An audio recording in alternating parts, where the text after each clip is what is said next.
I'm কসকস বাজার।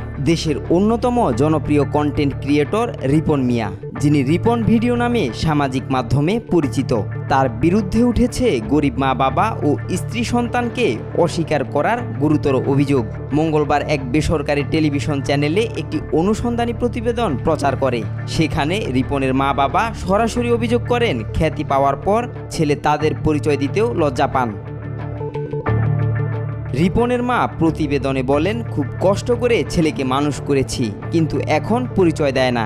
আমরা গরিব, পরিচয় দিলে যদি ওর মান সম্মান না থাকে। ও এখন পাকা বাড়ি করেছে, স্ত্রী সন্তান নিয়ে আলাদা থাকে, কিন্তু আমাদের কোনো খোঁজ নেয় না, কোনো ভরণ পোষণও দেয় না। তিনি আরও জানান, পারিবারিকভাবেই রিপনের বিয়ে হয়েছিল এবং তার এক ছেলে ও এক মেয়ে রয়েছে। অন্যদিকে রিপন মিয়া স্ত্রী সন্তান থাকার কথা অস্বীকার করেছেন। অনুসন্ধানী প্রতিবেদনে তার বক্তব্য তুলে ধরে বলা হয়, রিপন দাবি করেন যাকে তার স্ত্রী বলা হচ্ছে তিনি আসলে তার বড় ভাইয়ের স্ত্রী। রিপনের ভাষায়, ওটা ভাবি লাগে আমার, বিয়ে করি নাই রে ভাই, সহজ কথা আপনি বুঝেন না কেন।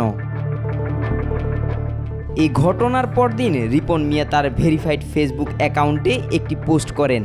সেখানে তিনি সাংবাদিকদের বিরুদ্ধে অভিযোগ তুলে বলেন, অনুমতি ছাড়াই তার বাসায় ঢুকে পরিবারকে ভিডিও করা হয়েছে। এই পোস্টটি মুহূর্তেই ভাইরাল হয়ে যায় সামাজিক যোগাযোগ মাধ্যমে।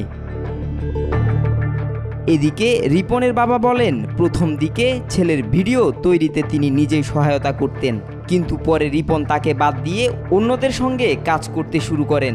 এতে আক্ষেপ করে তিনি বলেন, এখন আমি আর ওর ভিডিও দেখি না। তিনি আরও বলেন, ছেলে ভরণ পোষণ না দিলেও মাঝে মাঝে ফোন করে খোঁজ নেয়।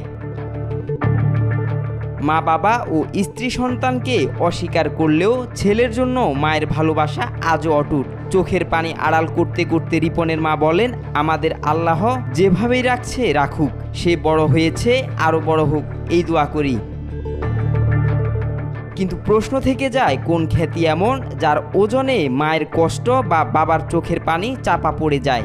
কোন সাফল্য এমন যার সামনে নিজের পরিচয়ের শেকড়ও অস্বীকার করতে হয়? নাকি সত্যি গল্পের অন্য কোনো দিক আছে যা এখনও আমরা জানি না? আব্দুল্লাহ আল নোমান, আজকাল।